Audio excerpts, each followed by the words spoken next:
Bismillahirrahmanirrahim. Today, our remaining topic of principle of housing.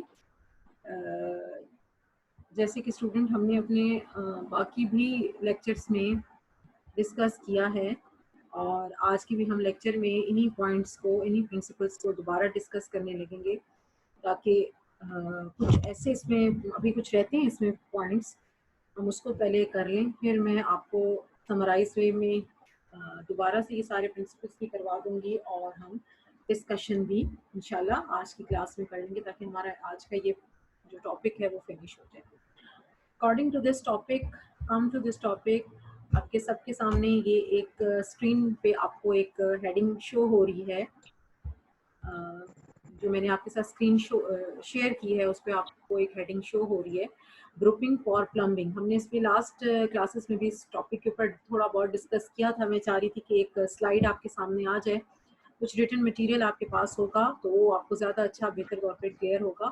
Grouping for plumbing जो है basically ये क्या है, ये प्लम्बिंग लाइंस हैं जो आपके घर में वाटर के लिए और गैस के लिए प्लम्बिंग लाइंस या प्लम्बिंग के लिए ये होता है। और इसमें अगर हम देखें कि इसके लिए क्या रूल है, what is the rule, what is the principle, what is the rule behind this plumbing, तो वो रूल ये है, ये वो कहते हैं कि आपकी जो प्लम्बिंग लाइंस हैं उनको वेल लोकेटेड होना चाहिए और they are near to each other. यानी कि अगर वाटर की लाइन है तो हॉट वाटर की और कूल वाटर की लाइंस आपस में नियर टू ईच अदर हों और वो जहाँ से आपने उनको पास आउट करना है हर रूम में से, या किचन जैसे है, जैसे बाथरूम में इनका और गैरेज में इनका आउटलुक होना ज़रूरी है, तो इनको नियर टू ईच अदर होना चाहिए। उससे क्या होगा, इससे आपकी इसको what it help you to conserve your money then your water and fuel, कि ये इन सब चीज़ों को आपको आपकी एक तरीके से इन रिसोर्सेज को लिमिटाइज करेगा अगर आप प्लम्बिंग लाइंस को एक दूसरे के नियर करेंगे। अगर आप गैस की लाइन एक कमरे में अलहदा से करते हैं, जाहिर है कि आपको पता है हम ऐसी कंट्री में रह रहे हैं जहाँ पर हमें गैस की ज़रूरत हर वक्त है, चाहे खाने पकाने के लिए हो, और जब हम उसको सीज़न के अकॉर्डिंग देखते हैं तो हम ये देखते हैं कि सर्दियों में हम सबको गैस की ज़रूरत बहुत ज़्यादा होती है, तो उस टाइम पे हमने ज़ाहिर अपने इलेक्ट्रिकल यूज़ के अलावा भी जो है हमें गैस चाहिए होती है। तो अब आपको सोचें कि अगर वही गैस की पाइप्स आपके घर में जगह जगह से गुजरेंगी और जगह जगह रूम्स को डाइवर्ट करती जाएंगी, तो वो एक घर में पूरा आपके घर में आप वो सोचें कि पाइपलाइंस का एक जाल होगा, कनेक्शन का एक जाल होगा। तो this is not a well planning. Planning इस तरीके से करनी चाहिए कि अगर आपका एक ही उसका आउटरीच हो, उसका आउटफिट हो, एक ही उसकी फिटिंग हो, वहीं से वो पूरे घर में उसकी सप्लाई हो और जगह जगह पाइप्स ना हो, जगह जगह उसकी गैस की पाइपलाइन या वाटर की पाइपलाइन ना हो। उसका जो प्लम्बिंग लाइंस हैं वो एक दूसरे के एक ही मेन कनेक्शन हो और वहां से वो गुजर कर आए, लेकिन पूरे घर में ना गुजर कर आए, करीब से करीब तर कनेक्शंस आपने दिए हुए हो। तो प्लम्बिंग का ये रूल है। फिर अगर आपको किसी पर एक्स्ट्रा जगह पे चाहिए भी सही, तो आप उसमें एक्स्ट्रा आउटलेट बना सकते हैं, लेकिन ये नहीं कि आप वहाँ पर पाइप को भी लटका के या रोल करके आपने रखा हो, ऐसा अपना अपना कनेक्शंस आप हर रूम में दे दें, लेकिन जहाँ आपको ज़रूरत है वहाँ आप पाइप को इस्तेमाल करें या कम से कम करें। अभी तो आप सबको अंदाज़ा हो गया कि आजकल हम देखते हैं कि फायर प्लेसेस जो हैं वो बहुत ज़्यादा इन हो गए हैं। तो फायर प्लेसेस का मकसद घरों में यही होता है कि आप उसको बेडरूम में भी फायर प्लेस को बनाएं, जिसको आप अंगीठी कहते हैं। तो वो क्यों होती है, वो इसी वजह से होती है कि हमने उसके अंदर अपना जो हीटर है उसको फिट करना है और उसके साथ ही हमारा कनेक्शन होगा और कनेक्शन के साथ हीटर होगा, तो फौरन ही गैस आ जाएगी, चाहे गैस की पाइपलाइन हो या इलेक्ट्रिक हीटर आपने लगाया। तो उसके लिए मैं आपको यही सजेस्ट करूंगी कि आप एक वेल प्लानिंग करें, और वेल प्लानिंग में यही है कि you have to be construct a fire place in a house. तो उस फायर प्लेस को भी आप इसके लिए यूज कर सकते हैं हीटर्स वगैरह के लिए। और अगर आपके घर में बच्चे वगैरह हैं तो जाहिर है कि फिर आपको उस फायर प्लेस को ख्याल करना पड़ेगा, या उसको बच्चों के हाथ लगाने से ऊपर होना चाहिए उसे, या फिर आप अपने जो हीटर्स वगैरह हैं वो ऐसी जगह पे रखें जहाँ पर बच्चों का हाथ वगैरह ना आ जाए। ये तो प्रिकॉशंस हैं जो हमें लेनी पड़ती हैं, लेकिन फिर भी प्लम्बिंग की पॉइंट ऑफ व्यू से आपको मैं यही बता रही हूँ कि जो लाइंस हैं या पाइप्स हैं वो एक दूसरे के नियर अबाउट होनी चाहिए। ये है प्लम्बिंग से रिलेटेड। नेक्स्ट स्लाइड पर हम आ जाते हैं। नेक्स्ट स्लाइड है ट्रैफिक पैटर्न्स।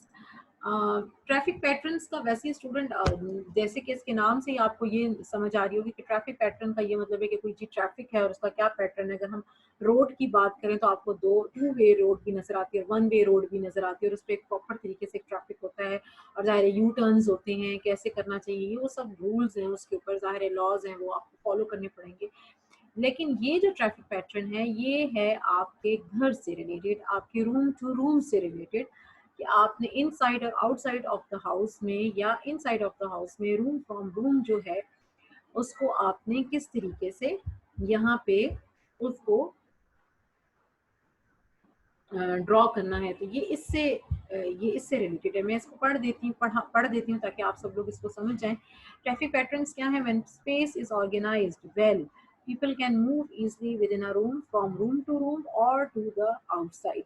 कि आप एक कमरे से दूसरे कमरे में कैसे चलेंगे, ये ट्रैफिक पैटर्न आपको बता रहा है। और विद इन द रूम, कि एक रूम जो है उसके उस रूम में विद इन रूम आपका ट्रैफिक पैटर्न कैसा होना चाहिए, वहाँ पे फर्नीचर की अरेंजमेंट कैसी होनी चाहिए कि आप एक दूसरे से क्योंकि फर्नीचर जब एक रूम में आ जाए तो एक तरीके से वो ऑब्स्टिकल्स हैं, वो आपकी मूविंग को डिस्टर्ब करते हैं। तो ऐसा पाथ आपको करना चाहिए, ऐसा पाथ आपको फॉलो करना चाहिए कि जिससे वो ट्रैफिक पैटर्न जो है वो इजी भी हो, स्मूथ भी हो, और without any hurdles, without any obstacle आप एक जगह से दूसरी जगह इजिली मूव कर सकें। तो this is called a traffic pattern. तो ट्रैफिक पैटर्न जब आप किसी भी रूम में फर्नीचर रख देंगे तो फिर ये ट्रैफिक पैटर्न आपको ऑर्गेनाइज करना पड़ेगा ताकि उस फर्नीचर का लिंक आपके रूम से हो जाए।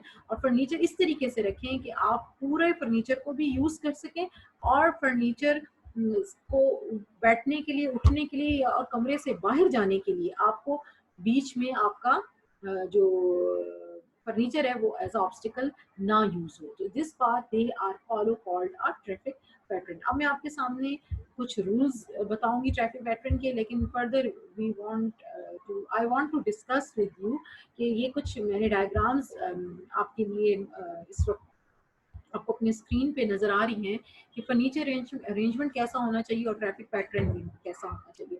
Students, can you hear me and can you easily understand all these principles? मुझे अगर एक बच्चा बता देगा तो मेरे लिए बड़ा आसान हो जाएगा कि आप सब मेरे यस साथ मैम। Okay, thank you. बच्चों ये आप देखें फर्नीचर अरेंजमेंट और ट्रैफिक पैटर्न, ये स्लाइड आपको शो हो रही है। इसमें आपको ये ज्यादा डायग्राम छोटी तो नहीं है, अगर है तो मैं इसको बड़ा कर देती हूँ, प्लीज मुझे एक दफा बता दें। मैम बड़ा कर दें थोड़ा सा इसको। ओके,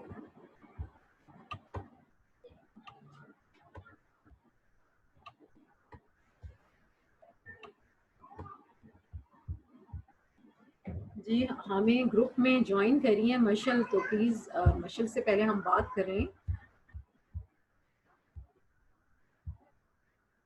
मशल आप हमारे साथ हैं, आपने ज्वाइन कर लिया room? Can you hear me Mashal? Yes, ma'am, I can. Mashal how are you बेटा? Ma'am, I'm doing a bit better now. Medication वगैरह ले रहे हैं सारी फैमिली। ओके ओके ओके, अल्लाह ताला आपको सेहत दे। हम सब की, आपकी क्लास की भी और हम सब की बहुत सारी दुआएं आपके साथ हैं। जी मैम, हमें थैंक ज्वाइन यू सो किया मच। है, आपने हमें ज्वाइन किया है, इसलिए मैं इंटरप्ट कर लिया। मैंने लेक्चर में दे रही थी, लेकिन आप आ गई हैं तो आप ये सुने भी सही, और हम इंशाल्लाह फिर आपके साथ बात भी करते हैं, ठीक है? Please mute your mic, beta. Student, come to your topic, come to this slide, furniture arrangement and traffic patterns. Student आप इस स्लाइड को अगर गौर से देखें तो आपको नजर आ रहा है कि ये कैसा रूम है। एक तो इसकी shape of the room is L shape, okay, और सेकंड इज दैट कि this room is divided into activities. One is drawing room setting and other is, या ड्राइंग रूम कह लें, या लिविंग रूम कह लें, या लाउंज कह लें, या आप उसको फैमिली रूम कह लें, what is, जो भी आप उसको कहना चाहें आप कह सकते हैं। But the other thing is that कि this room is divided in other activity, that is a dining table activity, ठीक है? तो when we discuss, when we see या when we plan about this type of room जिसके दो हिस्से हों, या वो इतना लार्ज है कि हमने उसको दो हिस्सों में डिवाइड किया है। जैसे कल भी मैंने आपको अपनी क्लास में एक बात बहुत अच्छी समझाई थी कि हम जब कोई रूम बहुत बड़ा होता है तो हम उसको उसमें कोशिश करते हैं कि 2 एक्टिविटीज़ उसमें प्लान आउट कर लें, यानी कि उस रूम को हम 2 हिस्सों में डिवाइड कर दें और 2 हिस्सों में अलग-अलग एक्टिविटी हो। तो ये अगर वो इस तरह के रूम को हम ओपन रूम भी कहते हैं। ठीक है स्टूडेंट्स, इस तरह के हम रूम को लार्ज ओपन एरियाज भी कहते हैं। तो when the large open areas आपके ड्वेलिंग में हो, आपके घर में हो, तो फिर उस तरह के एरिया को हमें 2 एक्टिविटीज में डिवाइड करना पड़ता है। या तो हम फर्नीचर के थ्रू इसको डिवाइड कर लेते हैं, या फिर हम जैसे कल मैंने आपको बताया था कि डिवाइडिंग के मैंने आपको बहुत सारे मेथड्स बताए थे, जिसमें मैंने आपको बताया था कि स्क्रीन्स आप लगा लें, एक रूम को 2 हिस्सों में डिवाइड करने के लिए बीच में जो ये वाला पाथ है जहां मेरा एरो आपको इस वक्त स्क्रीन पे नजर आ रहा है, तो यहाँ पर अगर आप स्क्रीन लगा लेते हैं या फ्री स्टैंडिंग स्टोरेज यूनिट्स लगा लेते हैं, जैसे कैबिनेट्स खड़ी कर देते हैं, या फिर आप इस जगह पे कोई स्क्रीन लगा लेते हैं, या ये आपकी कोई भी आपकी फर्नीचर यहाँ आ जाए, तो ये 2 हिस्सों में डिवाइड हो जाएगा।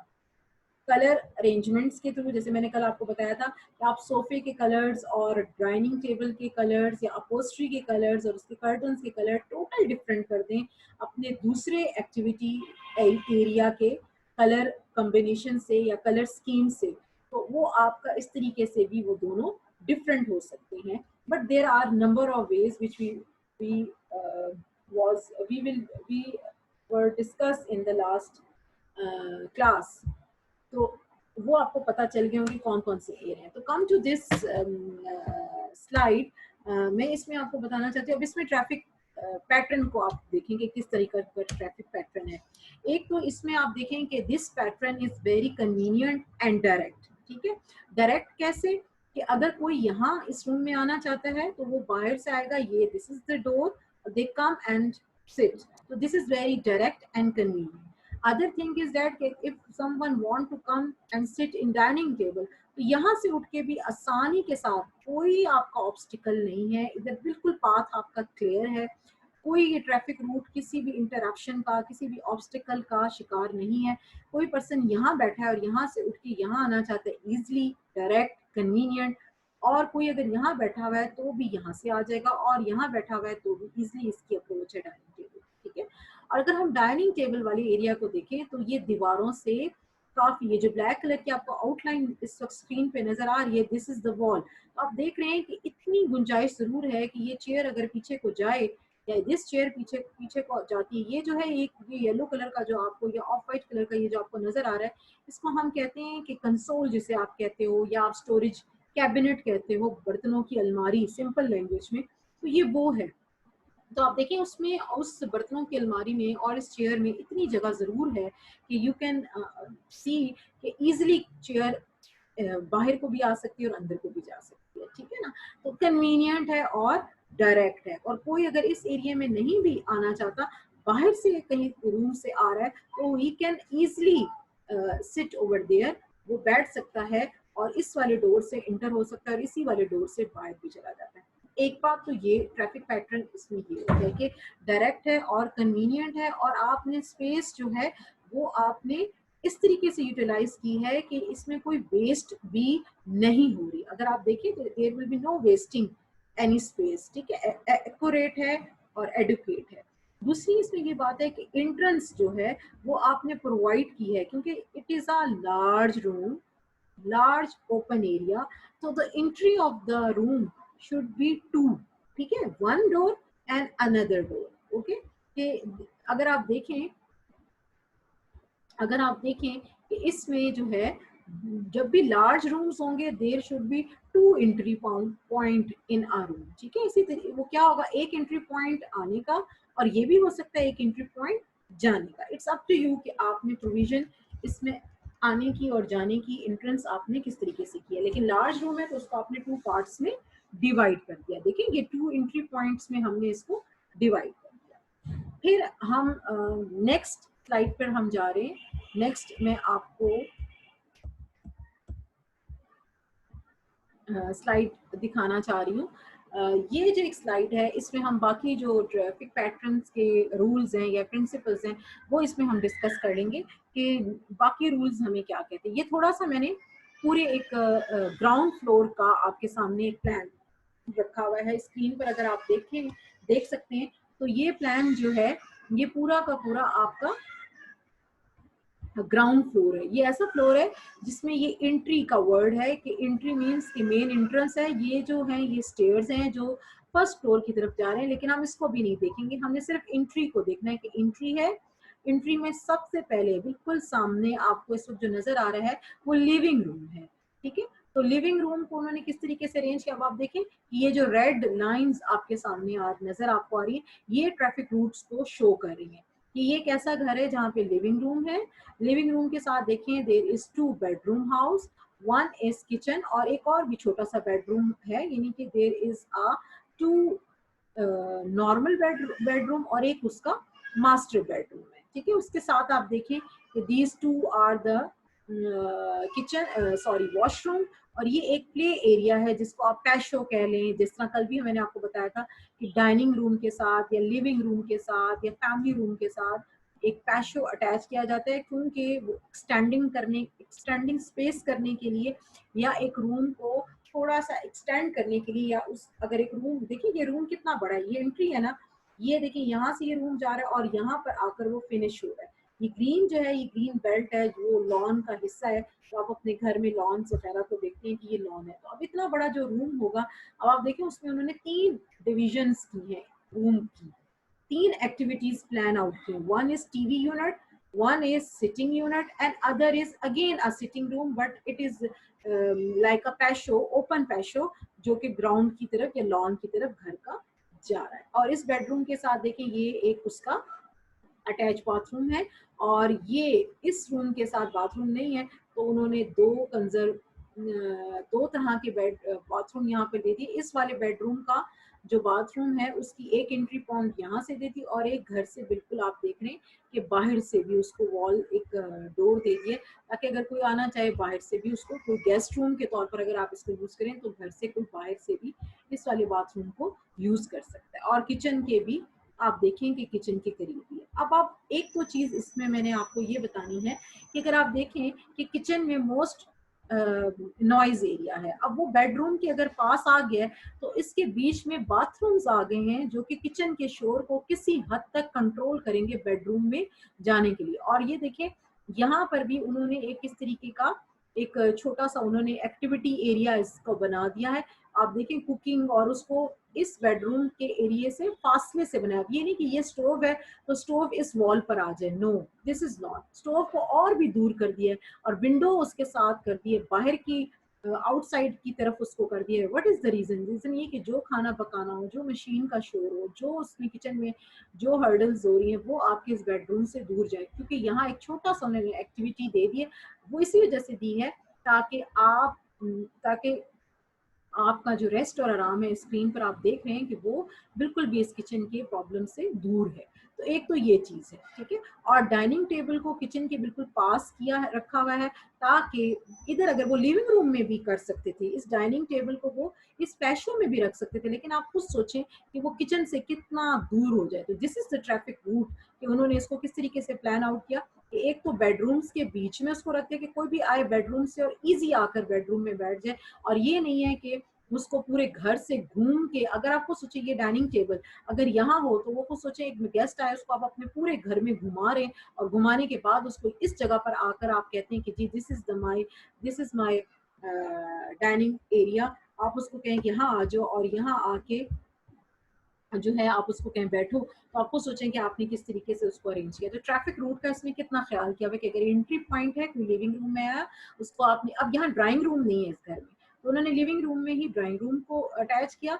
एक एक्टिविटी यहाँ बैठने की बना दी, अगर कोई बैठ के टीवी देखना चाहते हैं तो उसके लिए अलहदा से उन्होंने टीवी यूनिट रखा हुआ है और यहाँ पे वो बैठ के देख रहे हैं। और वो अगर डाइनिंग पे जा रहे हैं तो ये नहीं कि हर एक्टिविटी एक दूसरे से डिफरेंट है और अलहदा अलहदा है। और उसमें आप देखें कि कितनी सीधी है, अगर कोई आ रहा है तो उसको बीच में गुजरने के लिए कोई यहाँ पे फर्नीचर नहीं है, कोई यहाँ पर ऑब्स्टिकल नहीं है। कोई यहाँ मूव करना चाहता है he can go over there, कोई यहाँ जाना चाहता है he can go over there, कोई इस रूम में जाना चाहता है वो भी जा सकता है और इधर भी, और इस वाले एरिया में भी यहाँ तक वो जा सकता है, ठीक है, और बाकी बाहर भी वो इजीली मूव कर सकता है। तो आपको आपकी स्क्रीन पे इस वक्त जो नजर आ रहा है कि ट्रैफिक पैटर्न इस तरह के अगर घर में है तो आप देखिए कि क्या ट्रैफिक पैटर्न उन्होंने वो किया है। तो एक तो इसमें cutting through the middle of the room वो भी अवॉइड की गई है। अगर कटिंग है तो ये देखें कि बिल्कुल ये तीन, ये जो लिविंग रूम है इसमें कटिंग हुई भी है, लेकिन आप देखेंगे कितनी कॉन्साइज कटिंग है कि ये कटिंग जो है वो मिडल ऑफ द रूम में नहीं है। अब अगर आप ये कटिंग सोचें कि इधर होती, इस जगह पर ये कटिंग होती, तो आप खुद सोचें कि वो कितना अजीब सा आपको लगता है। तो इस तरह से नहीं आप करें। और there should be no interference, good furniture arrangement, no interruption with the activities and within the room. There should be enough privacy for the bedroom area अगर आप देखें, और प्राइवेसी इसमें एक्सपेक्टेड भी होनी चाहिए। और उसको आप देखें कि लिविंग रूम से उसको बहुत दूर रखा हुआ है, इसलिए उनकी प्राइवेसी बिल्कुल भी वो नहीं हो रही। और किचन का जो वर्क एरिया है वो प्रॉपर है, एल शेप किचन है, इसमें कोई इंटरप्शन नहीं हो रही, कोई कटिंग नहीं हो रही, कोई हैजर्ड नहीं क्रिएट हो रहा, बिल्कुल लाइन टू लाइन किचन है, कोई कटिंग किचन में नहीं, वर्क एरिया के दरमियान में नहीं हो रही। तो ये सारे प्रिंसिपल्स हैं। और किचन जो है अगर आप देखें वो घर में उसमें जाने के लिए बहुत ही आसान और सीधा रास्ता है, घूम फिर के कहीं पे भी जाने का नहीं है। बहुत डिजायरेबल जगह पे किचन और बाकी एरियाज बनाए गए हैं। और अगर हम देखें कि हमारी जो सर्विस है उसकी इंट्रेंस टू द डाइनिंग जो है, यानी कि ये जो हमारा क्वाइट एरिया है ये हमारे सर्विस एरिया यानी कि डाइनिंग टेबल के बिल्कुल नियर है, तो इसलिए वो भी आसानी के साथ वो सर्विस एरिया भी आपका है। यानी कि डाइनिंग रूम जो है वो किचन के भी करीब है और बेडरूम से भी आना और लिविंग रूम से भी उस डाइनिंग एरिया को अचीव करना, it is very easy. Okay student, this is again a slide. ये स्लाइड मैं बहुत चाह रही थी कि ये आपको बहुत अच्छी शो जाए, लेकिन ये जब मैं स्मॉल करती हूँ तो वो बहुत छोटी हो जाती है स्क्रीन पे। अगर आप देखें तो अगर आप इसमें थोड़ा सा देखें कि मिलती जुलती अरेंजमेंट है इसमें, जैसे कि हम प्रीवियस अपनी अरेंजमेंट में देख रहे थे। तो इसको अगर मैं उसके साथ अगर ज्वाइन कर लूँ जो पहले आपने इसके साथ की हुई है, तो मेरा ख्याल कुछ गलत नहीं होगा। आपको नजर भी आ रहा है स्क्रीन पे कि ये बेडरूम है, ये बेडरूम है, ये बेडरूम है, यहाँ वो किचन बना दिए। जबकि हमने जब इस स्क्रीन पे देखा था तो यहाँ पे बेडरूम था। अब जब हम इस स्लाइड को देख रहे हैं या इसको हम देख रहे हैं तो यहाँ पे किचन है और बिल्कुल एंट्री के बिल्कुल सामने आपने डाइनिंग रूम, ड्राइंग रूम या आपका डाइनिंग या लाउंज वो बना हुआ है। और पीछे जो है वो आपके सामने बेडरूम्स नजर आ रहे हैं। एक तो डाइनिंग, मैंने कल जैसे जोनिंग में आपको बताया था कि आप अपने प्लॉट को 3 हिस्सों में डिवाइड कर दें। फर्स्ट पर आपका पब्लिक एरिया आना चाहिए, तो this is your public area. Rest zone को अगर हम देखें, this is end of the plot में आ गया। और जैसे मैंने आपको बताया था कि जो आपका है सोशल जोन या पब्लिक जोन वो स्टार्ट में है, और वर्क जोन जो है it is in the centre of the plot. अगर मिडिल एरिया जैसे कल भी हमने किया था, तो हमने आपको बताया था कि ये स्टार्ट में पब्लिक एरिया, सोशल एरिया, और यहाँ बैक्स पे या प्लॉट के किसी एक एंड पे जो आपका प्राइवेट एरिया उसको उन्होंने साथ साथ कर लिया है। और इस वाले रूम बेडरूम को क्यों एंट्री के पास रखा हुआ है, may be this bedroom is a guest bedroom.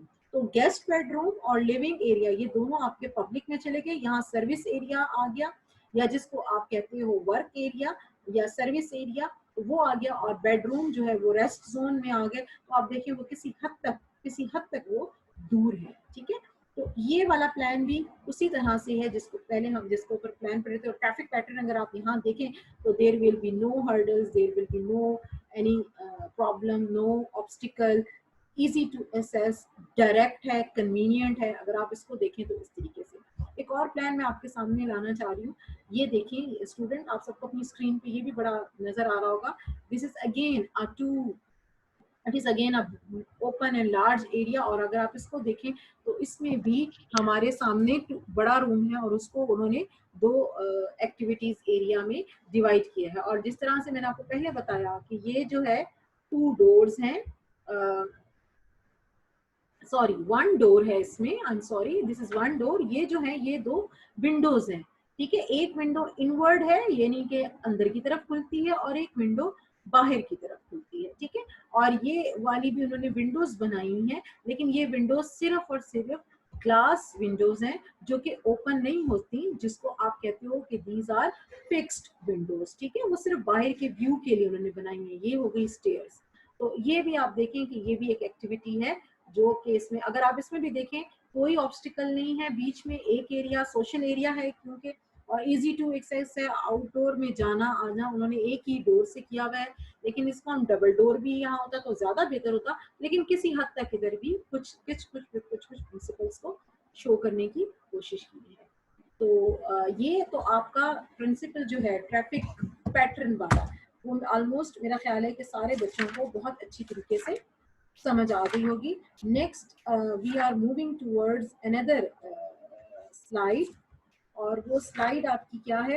अच्छा, ट्रैफिक रूट्स को हम किसी हद तक, ट्रैफिक रूट को स्टूडेंट्स हम किसी हद तक ये भी कहते हैं कि इट इज आ सर्कुलेशन, ठीक है, ट्रैफिक रूट्स को हम, ट्रैफिक पैटर्न को हम सर्कुलेशन भी कहते हैं। Okay, come to next principle. This principle is, अगर आप स्क्रीन को देखें क्या लिखा हुआ है, adequate spacing and provision of rooms और स्पेस, कि लिविंग रूम को कैसा होना चाहिए, डाइनिंग एरिया को कैसा होना चाहिए, बेडरूम को कैसा होना चाहिए, और इसी तरीके से आपका और भी जो ये 3 मेजर एरियाज हैं तो इनको कैसा होना चाहिए। तो लिविंग रूम को अगर आप देखें स्टूडेंट कि लिविंग रूम में क्या आ जाता है, मैं जल्दी से गो थ्रू हो जाती हूँ कि लिविंग रूम जो है वो रिक्रिएशनल एरिया है, एक तो बात ये है। और रिक्रिएशन एरिया जो है ये हमेशा, अगर आपका घर डबल स्टोरी हाउस है तो कोशिश करें इसको फर्स्ट फ्लोर पे बनाएं, ठीक है, यानी कि ग्राउंड फ्लोर पे बनाएं। और अगर आपके घर में बेसमेंट है तो इस एरिया को, रिक्रिएशन एरिया को या लिविंग रूम को या फैमिली रूम को आप बेसमेंट में भी बना सकते हैं, ठीक है। दूसरी इसमें ये बात है कि इस एरिया को, लिविंग रूम को नियर टू बेडरूम होना चाहिए, यानी कि लिविंग रूम में से ही दरवाजे होने चाहिए जो आपके बेडरूम की तरफ निकलते हैं। एक तो आपने लिविंग रूम और फैमिली रूम का ये ख्याल, एक तो ये एंट्री के करीब होना चाहिए और बेडरूम के पास होना चाहिए।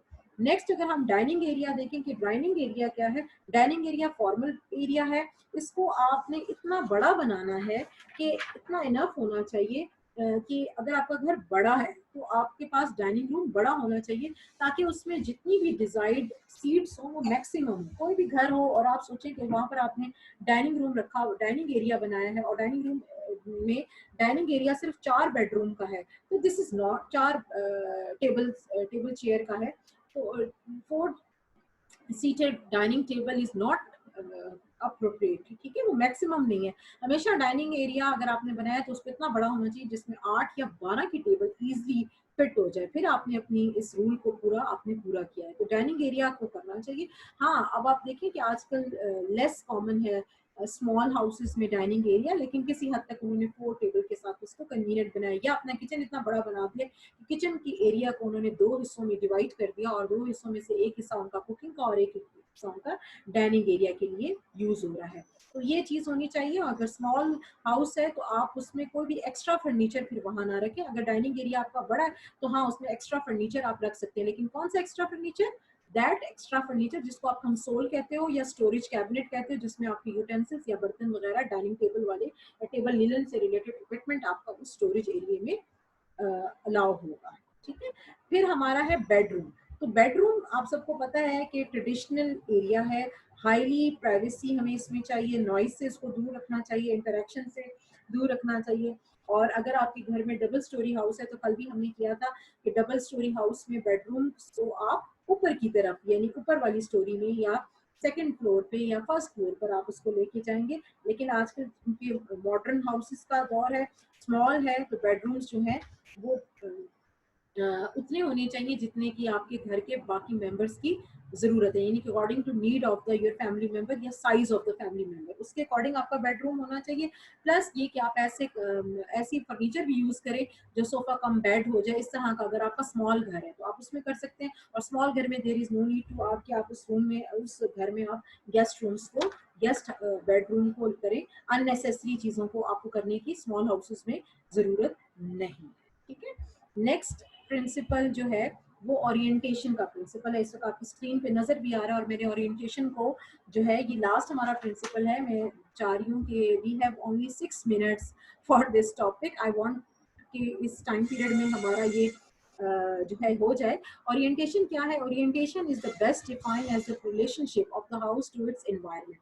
आपको पता है कि एनवायरनमेंट के साथ हमारे घर की एक रिलेशन होती है। क्या एनवायरनमेंट हमें नजर आती है? The outlook, the sun, the moisture and the wind. ठीक है, आउटलुक के लिए हम क्या घरों में यूज करते हैं? आपको पता है विंडोज आउटलुक के लिए यूज की जाती हैं, और किसी हद तक अगर आपके घर में जो वेंटिलेटर्स हैं उनको भी हम आउटलुक के लिए यूज करते हैं। लेकिन आउटलुक को लेने के लिए आपको पता है कि घर में कहाँ आपके विंडोज होनी चाहिए? ड्राइंग रूम है तो ड्राइंग रूम में विंडोज कहाँ लोकेट होंगी? आपकी ड्राइंग रूम्स में विंडोज लोकेट होंगी लॉन की तरफ, ताकि आपका अच्छा सा व्यू ड्राइंग रूम में गेस्ट को नजर आए। इसी तरीके से बेडरूम है तो वो भी आपकी विंडोज कहाँ लोकेट होनी चाहिए? आपके बैक यार्ड में या साइड यार्ड में, उस तरफ आपकी विंडोज लोकेट होनी चाहिए। और किचन है तो किचन को भी आप देखें कि वहां पर विंडोज होनी चाहिए जहां पर आपका बैकयार्ड या साइड यार्ड आपको लगती हो, लेकिन it should be open area. अगर आपने घर क्लास मेरी लास्ट क्लासेस आपने हम ली थी तो आपको याद होगा कि हम लोगों ने फ्लोर प्लान किए थे और मैंने उसमें आपको 5 सेंटीमीटर की एक स्ट्रीट छुड़वाई थी। और वो क्यों करवाई थी? सिर्फ फॉर द आउटलुक, ताकि आपकी विंडोज उसमें प्रॉपरली एडजस्ट हो जाए। तो आउटलुक का ये मतलब है। नेक्स्ट अगर हम देखें नेक्स्ट स्लाइड की तरफ, आपको जो नजर आ रहा है इस वक्त स्टूडेंट, द सन। द सन अगर आप देखें कि क्या है, जाहिर है कि ये भी आपके ओरिएंटेशन में बहुत बिगर है कि सन को होना बहुत जरूरी है, क्योंकि जितने हमारे जर्म्स हैं वो अगर आपके एडुकेट सनलाइट आपके कमरों में आएगी तो हमारे सारे वो जर्म्स वगैरह जो है वो किल होंगे। तो और एक अच्छी चेयरफुल हमें इन्वायरमेंट फील होगी, इफेक्टिव होगी और हमारी हेल्थ के लिए भी।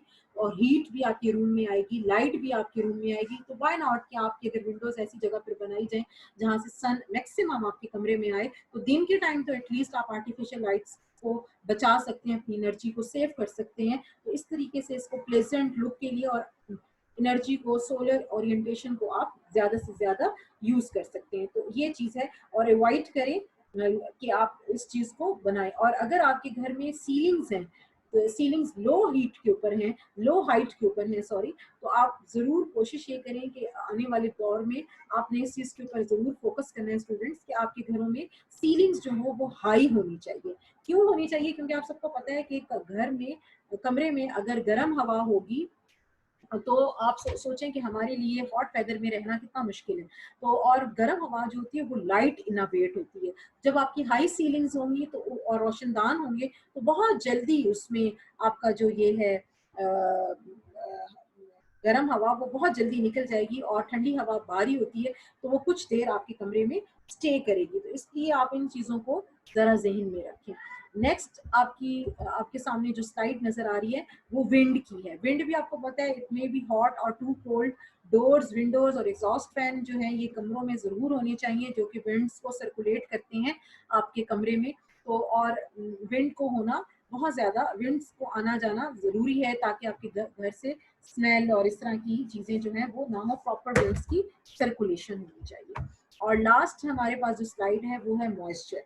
स्टूडेंट, हम क्योंकि ऐसी कंट्री में अभी नहीं रहते या ऐसे एरिया में नहीं रहते, फैसलाबाद में हम रहते हैं, यहाँ मॉइस्चर इतना ज्यादा नहीं होता है। एटलीस्ट जब तक आपका वो मूनसून का वेदर नहीं शुरू होता है, इसमें मॉइस्चर आपके पास बहुत ज्यादा होता है। और लेकिन अगर आप देखें जैसे जैसे आप अगस्त के महीने में आप सब मॉइस्चर को बहुत ज्यादा फील करेंगे। लेकिन किसी हद तक अगर हम देखें कि मॉइस्चर जो है वो, जैसे कराची की अगर मैं एग्जांपल इस वक्त आपको दूं तो वहाँ पे मॉइस्चर बहुत ज्यादा है। इसलिए आपका लिंक क्या है मॉइस्चर का? मॉइस्चर इफेक्ट क्या करती है? मॉइस्चर बेसिकली स्टूडेंट इफेक्ट करती है आपके घर में आपकी वॉल ट्रीटमेंट्स पर, आपकी फ्लोर ट्रीटमेंट्स के ऊपर।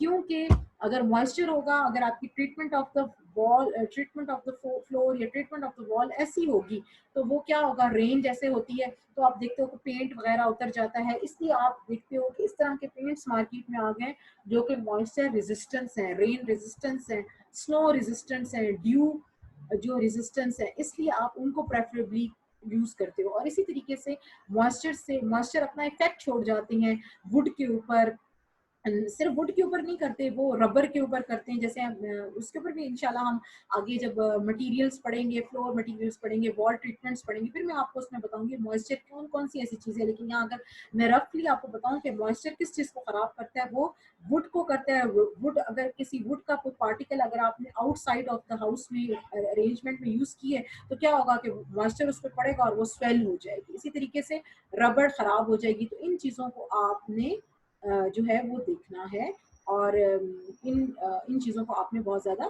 ख्याल रखना है। ठीक है स्टूडेंट, ये आज का हमारा टॉपिक है। मेरा ख्याल है I am going to stop sharing my slide over there, and next thing is this कि जो हमारी मीटिंग है वो भी तकरीबन एंड हो रही है, लेकिन डोंट वरी, आई विल इंशाल्लाह